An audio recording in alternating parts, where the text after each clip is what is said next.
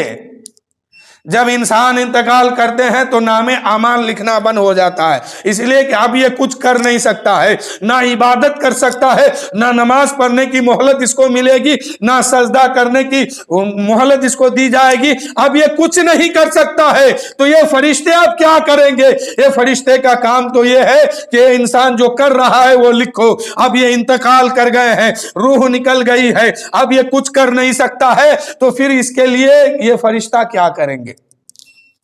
جیسے ہی انسان انتقال کرتے ہیں، یہ فرشتہ رب کی بارگاہ میں عرض کرتے، مولا یہ انسان تو انتقال کر گیا، ان کا نام اعمال تو لکھنا بند ہو گیا، اب نہ یہ نیکی کر سکتا ہے نہ بدی کر سکتا ہے، تو اب ہم کیا کریں؟ اللہ تعالیٰ فرماتا ہے کہ اے فرشتوں کیا چاہتے ہو؟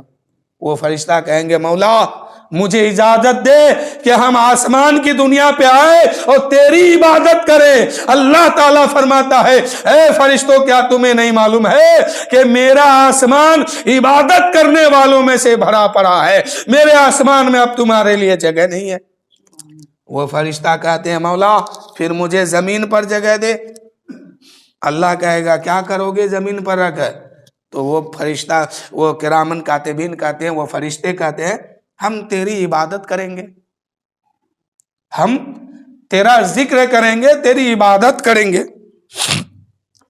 تو اللہ تعالیٰ فرماتا ہے کہ اے فرشتوں کیا تمہیں نہیں معلوم ہے کہ میرے بندوں سے عبادت کرنے والوں میں سے زمین بھری ہوئی ہے، تمہارے لیے جگہ نہیں ہے زمین پر۔ اب وہ فرشتہ کہتا ہے، مولا تو ہم کریں کیا؟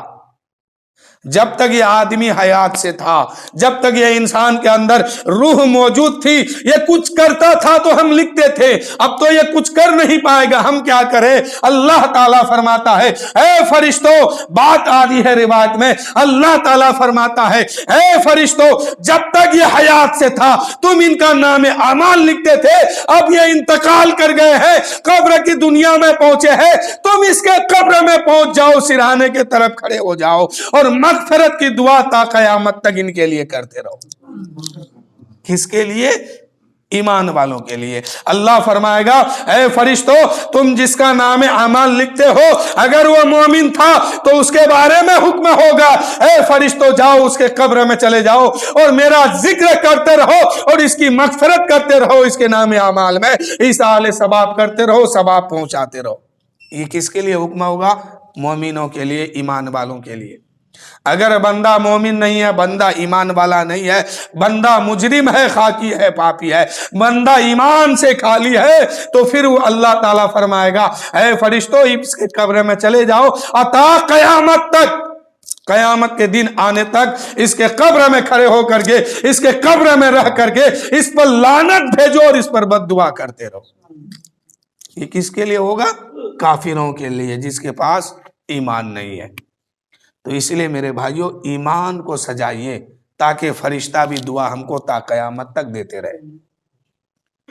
انسان جب انتقال کرتے ہیں تو انتقال کرتے وقت ملک الموت حضرت عزرائیل علیہ السلام روح نکالنے کے لیے آتے ہیں، اس بندے کو گھیر لیتے ہیں چاروں طرف سے، اس کو دکھائی دیتا ہے، بات روایت میں آتی ہے کبھی کہ اس کو دکھائی دیتا ہے۔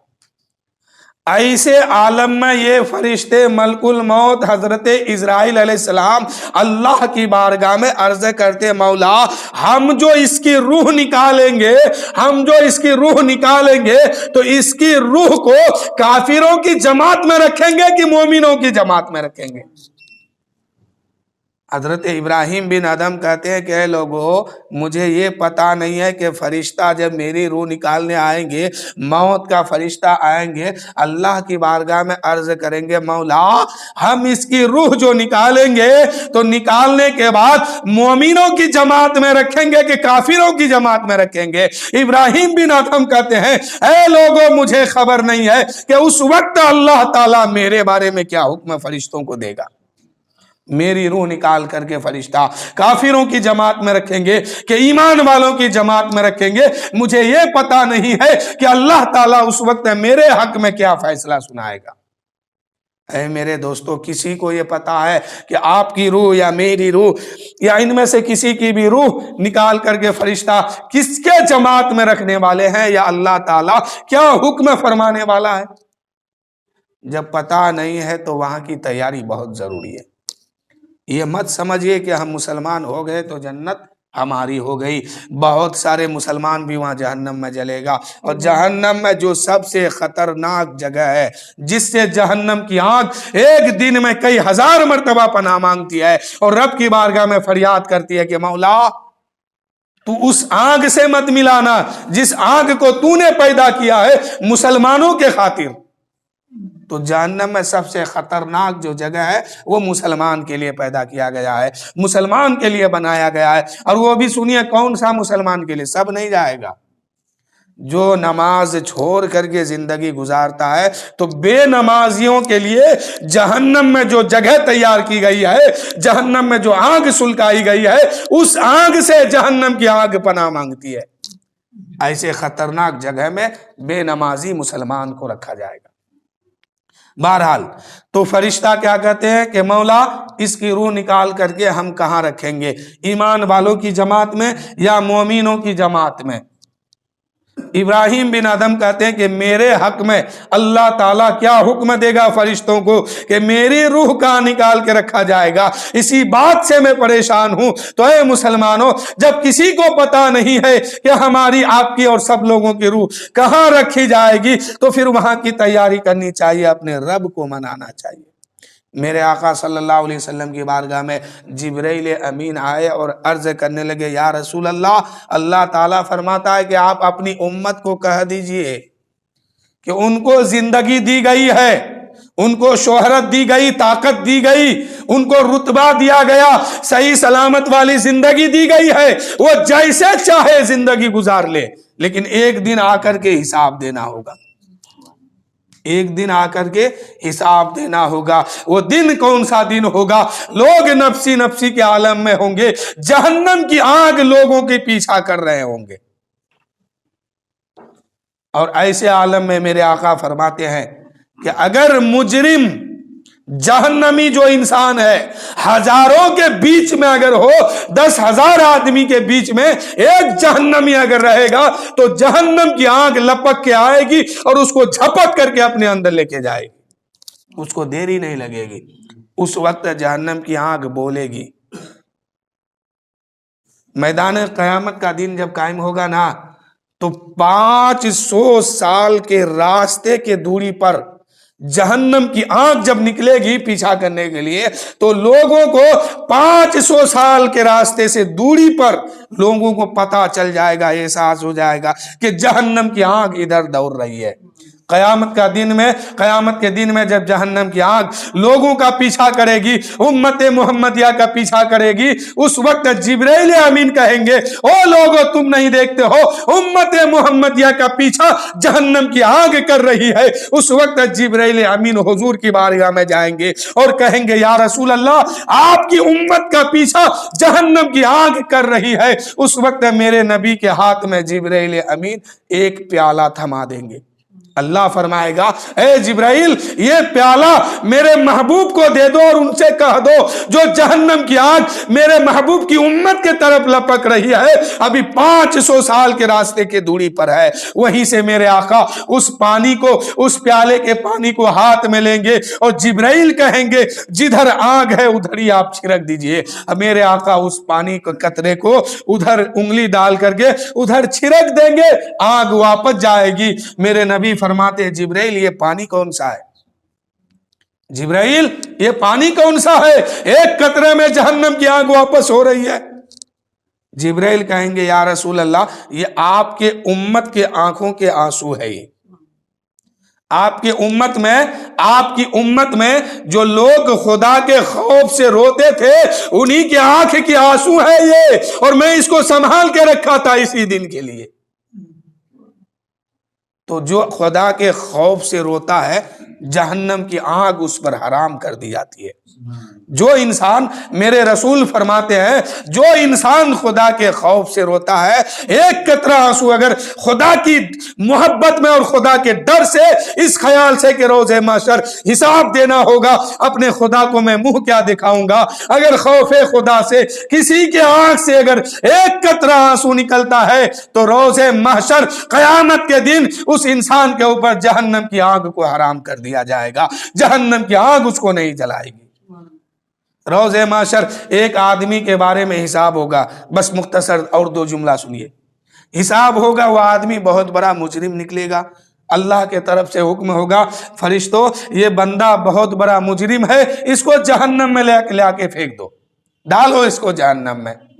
فرشتہ اس کا ہاتھ پکڑیں گے، کوئی بال پکڑیں گے، کوئی اٹھائیں گے، اس کو جہنم کی طرف لے جائیں گے، تب تک ایک بال مبارک اللہ کی عدالت میں کھڑے ہو، اللہ کی عدالت میں آئیں گے اور کہیں گے پاک پروردگار کچھ دیر کے لیے اس جہنمی کو روکا جائے جس کے لیے حکم ہو گیا ہے، اور فرشتہ لے کے جا رہے ہیں، میں تیری بارگاہ میں کچھ سوال رکھنا چاہتا ہوں، کچھ بات رکھنا چاہتا ہوں، مولا اس کو کچھ دیر کے لیے روکا جائے۔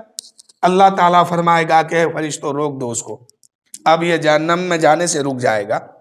ایک بال رب کی بارگاہ میں اللہ کی عدالت میں سوال کریں گے، مولا تیرے محبوب نے فرمایا ہے کہ خدا کے خوف سے جو روتا ہے وہ اس پر جہنم کی آگ حرام ہو جاتی ہے، وہ جہنم میں نہیں جلے گا۔ اے پاک پروردگار دنیا میں رہ کر کے یہ انسان تیری محبت میں اور تیرے خوف سے ایک بار رویا تھا، اور اس کے آنکھ سے جو آنسو کا قطرہ ٹپکا تھا وہ مجھ میں آ کے رکا تھا، میں اس کے آنکھ کا وہی پلک کا بال ہوں جس پر تیرے خوف سے انہوں نے رویا تھا، اور وہ آنسو کا قطرہ اس کے آنکھ سے نکلا تھا اور میرے اندر آ کے رکا تھا، مولا میں اس کا وہی بال ہوں۔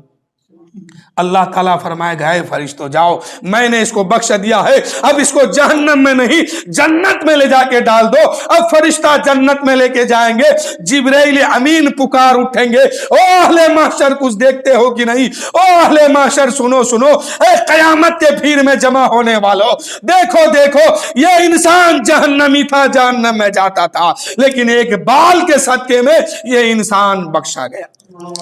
وعلیکم السلام، آئیے بیٹھیے۔ جبرائیل امین پکار اٹھیں گے، او اہل محشر کیا تم نہیں دیکھتے ہو ایک بال کے صدقے میں یہ مجرم بخشا گیا؟ اہل محشر کے لوگ کہیں گے کہ جبرائیل امین ایک بال کے صدقے میں یہ کیسے بخشا گیا؟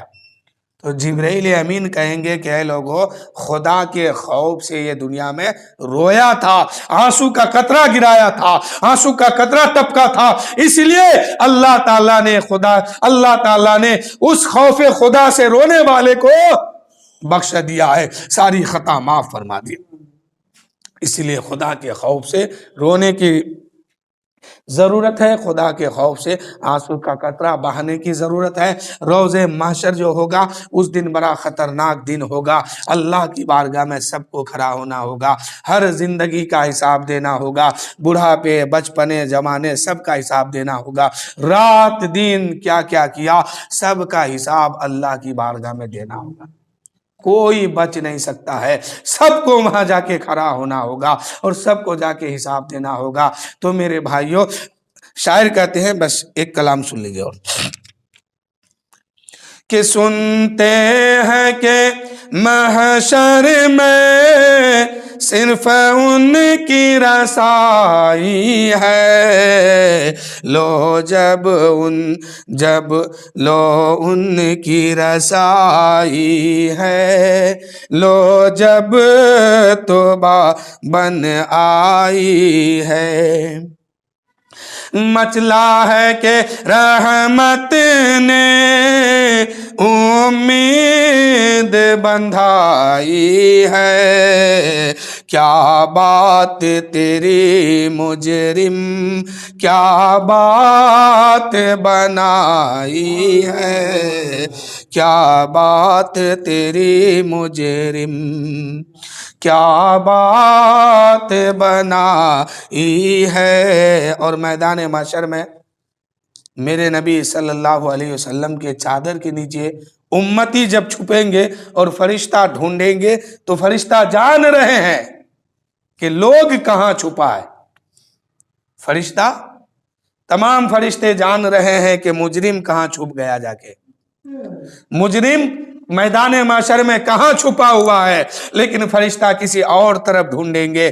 آقا کے دامن میں جو چھپے گا ادھر نہیں آئیں گے. اعلیٰ حضرت کہتے ہیں سب نے شفے محشر میں للکار دیا ہم کو، اے بے کسوں کے آقا اب تیری دعائی ہے.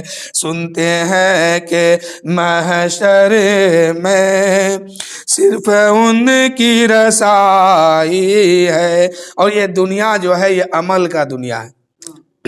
یہاں عمل کرنے کی بات ہے. جو یہاں کریں گے اس کا صلہ مرنے کے بعد ملے گا. جنتی جنت میں جب پہنچ جائیں گے نا تو جنتی حیرت میں ہوں گے اس بات پر کہ جو چیز میں نے دیکھا نہیں تھا، جس کے بارے میں سنا نہیں تھا، وہ بھی جنت میں مجھے مل رہی ہے. فرشتہ کھانے کی سامان کو، کھانے کی چیز کو، طرح طرح قسم قسم کے چیز، گدا صوفہ سب لگائیں گے تو انسان حیرت میں آ جائیں گے. اللہ تعالیٰ فرمائے گا بندہ حیرت میں کیوں ہو، یہ جنت ہے. جنت یہاں حیرت کی بات نہیں ہونی چاہیے. یہ ضائع اجرت یعنی جو دنیا میں کر کے آئے ہو وہ تمہیں ملنے والا ہے، تم حیرت میں کیوں ہو. تو بندہ کہے گا مولا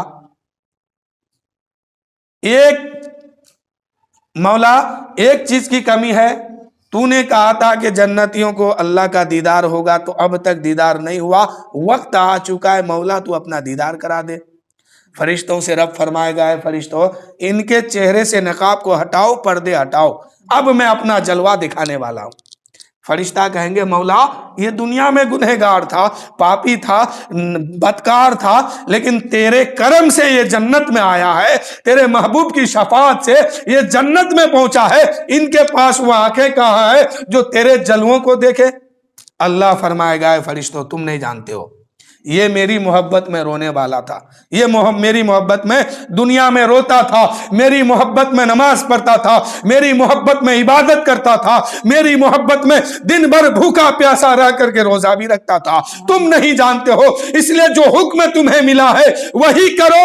اس کے چہرے سے پردے کو ہٹاؤ. اب فرشتہ چہرے سے پردے کو ہٹائیں گے، رب کا جلوہ سامنے آئے گا. بندہ ہو کر کے اپنے رب کو دیکھے گا تو تمام جنتی سجدے میں گرنے کی کوشش کریں گے. رب کو دیکھنے کے بعد سجدے میں جانے کی کوشش کریں گے. رب فرمائے گا اے بندے یہ کیا کر رہے ہو، یہ ضائع عمل کی جگہ نہیں ہے، یہ ضائع اجرت کی جگہ ہے. یہاں عمل کی جگہ نہیں ہے، یہاں اجرت لینے کی جگہ ہے. جو تم نے دنیا میں کر کے آیا تھا اس کی اجرت تمہیں یہاں ملنے والی ہے. یہاں تم سجدہ مت کرو. بندہ جب رب کو دیکھے گا تو سجدہ کرنے کی کوشش کرے گا. رب فرمائے گا یہ ضائع عمل نہیں ہے، ضائع اجرت ہے، یا اجرت لے لو. اب اللہ تعالیٰ فرمائے گا اے بندہ میں تجھ سے راضی ہوں. جنتیوں سے فرمائے گا میں تجھ سے راضی ہوں، کیا تم مجھ سے راضی ہو؟ بندہ کہے گا مولا ہم تجھ سے راضی کیوں نہیں ہوں گے، مولا ہم تجھ سے راضی کیوں نہیں ہوں گے. میری آنکھ نے وہ دیکھا ہے جو کبھی کسی نے نہیں دیکھا ہے، میری کان نے وہ آواز سنی ہے جو کبھی کسی نے نہیں سنی ہے. اے مولا ہم سوچ بھی نہیں سکتے تھے کہ ہم تیری آواز کو بھی سنیں گے، ہم تیرا جلوہ بھی دیکھیں گے، ہم تجھے بھی دیکھیں گے. کبھی ہم سوچے نہیں تھے، لیکن مولا آج تو تیرا جلوہ بھی دیکھا ہے، تیری آواز کو بھی سنا ہے، اس لیے مولا ہم تجھ سے راضی ہیں، تو ہم سے راضی ہو جا. رب فرمائے گا اے بندہ ہم تجھ سے راضی ہے، تو مجھ سے راضی ہو جا.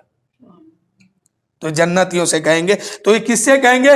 جو یہاں عمل کر کے جائے گا کہ بازار عمل میں تو سودا نہ بنا اپنا، سرکار کرم تجھ میں عیبی کی سمائی ہے. یا رسول اللہ ہم تو دنیا میں رہ کر کے کوئی ایسا عمل نہیں کر پائے جو خدا کی بارگاہ میں پیش کرے اور کہہ دے کہ مولا یہ عمل ہم نے تیرے لیے کیا ہے اور مجھے جنت میں جانے کی اجازت دے دے۔ یا رسول اللہ کوئی عمل ایسا نہیں ہے، اب تو بھروسہ آپ کی ذات پر ہے، اس وقت میرے نبی کی شفاعت ہوگی، بندہ جنت میں جائیں گے۔ شاعر کا اعلیٰ حضرت کہتے ہیں کہ بازار عمل میں تو سودا نہ بنا اپنا، سرکار کرم تجھ میں عیبی کی سمائی ہے، سنتے ہیں کہ محشر میں صرف ان کی رسائی ہے۔ اب عاشق کو دیکھیے اعلیٰ حضرت کیا کہتے ہیں، اے دل یہ سلگنا کیا جلنا ہے تو جل بھی اٹھے، دم گھٹنے لگا ظالم کیا دھونی روانی ہے، دم گھٹنے لگا ظالم کیا دھونی روانی ہے، کیا دھونی روانی ہے۔ مجرم کو نہ شرماؤ احباب کفن ڈھک دو، منہ دیکھ کے کیا ہوگا پردے میں بھلائی ہے، منہ دیکھ کے کیا ہوگا پردے میں بھلائی ہے۔ اے عشق تیرے صدقے جلنے سے چھوٹے سستے، جو آگ بجھا دے گی وہ آگ لگائی ہے۔ اے عشق یعنی عاشقوں سے کہا جاتا ہے کہ دیوانو اپنے نبی سے ایسے عشق کرو، ایسی محبت کرو کہ کل بروز محشر جب خدا حکم دے گا کہ اے محبوب اپنی امت کو لے کے آؤ سامنے، تو اس وقت میرے نبی فخر سے کہہ دے یہ میرا عاشق آیا ہے۔ بیدم وارسی کہتے ہیں نا کہ یا رسول اللہ جب قیامت کا دن ہو تو میرے طرف بھی اشارہ کر دینا، میرے طرف بھی کہہ دینا کہ بے خود کیے دیتے ہیں انداز ہے جوانہ، آ دل میں تجھے رکھ لوں اے جلوائے جانانا۔ اور اعلیٰ حضرت کہتے ہیں اے عشق تیرے صدقے جہنم کی آنکھ سے چھوٹ گئے ہم نے وہ عشق اپنے نبی سے کیا ہے کہ جہنم کی آنکھ سے چھوٹ گئے۔ اور جو عاشق ہوتا ہے پھر وہ اپنے خاندان کو نہیں دیکھتا ہے، محبت جب سامنے آتی ہے تو خاندان قربان کر دیتے ہیں، محبت کو بچا لیتے ہیں۔ اعلیٰ حضرت کہتے ہیں کہ اعلیٰ حضرت کہتے ہیں یہ زمین و زماں تمہارے لیے، مکین و مکاں تمہارے لیے، چنین و چنا تمہارے لیے، بدن میں ہے جاں تمہارے لیے۔ یا رسول اللہ ہم آئے ہیں یہاں تمہارے لیے، اٹھیں گے بھی وہاں تو تمہارے لیے۔ ہم جو آئے ہیں یا رسول اللہ سب تمہارے ہی لیے ہے۔ عاشق سینہ ٹھوک کے کہتا ہے کہ ہم آئے یہاں تمہارے لیے، اٹھیں گے بھی وہاں تمہارے لیے۔ جو اپنے نبی سے عشق کیا ہے، جو نبی کا عاشق ہے، تو وہ عاشق کہتا ہے اے عشق تیرے صدقے ہم جہنم کی آنکھ سے چھوٹ گئے ہیں سستے میں۔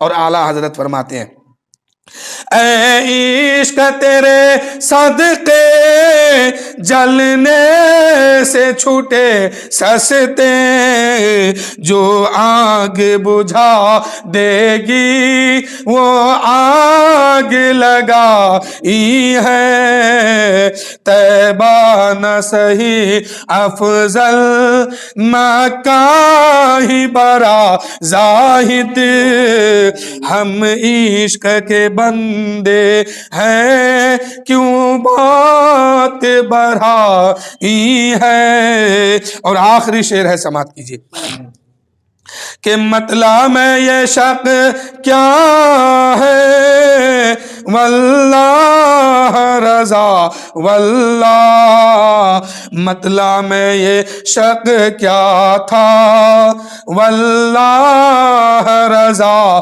واللہ صرف ان کی رسائی ہے، صرف ان کی رسائی ہے۔ اللہ تعالیٰ قرآن مقدس میں فرمایا کل نفس ذائقۃ الموت، ہر نفس کو، ہر جاندار شے کو موت کا ذائقہ چکھنا ہے، اس سے کسی کو چھٹی نہیں ہے، سب کو مرنا ہے۔ تو میرے بھائیوں تیاری وہاں کی کیجئے جہاں آپ کو، ہم کو، سب کو تنہا رہنا ہے، اور آخری جو زندگی ہوگی وہ قبر کی زندگی سے شروع ہوگی۔ آخرت کی فکر کیجئے، وہاں اکیلے رہنا ہے، کوئی کسی کا ساتھ دینے والا نہیں ہے، وہاں سے لے کر کے آخری منزل جنت دوزخ ہے، وہاں تک کا سفر اکیلے کرنا ہے۔ میرے بھائیوں آپ جو کریں گے وہ عمل آپ کے ساتھ ہوگا، اچھا عمل کریں گے وہاں صلہ ملنے والی ہے، اچھا عمل کریں گے وہاں جزا ملنے والی ہے، اچھا عمل نہیں کریں گے وہاں سزا ملنے والی ہے۔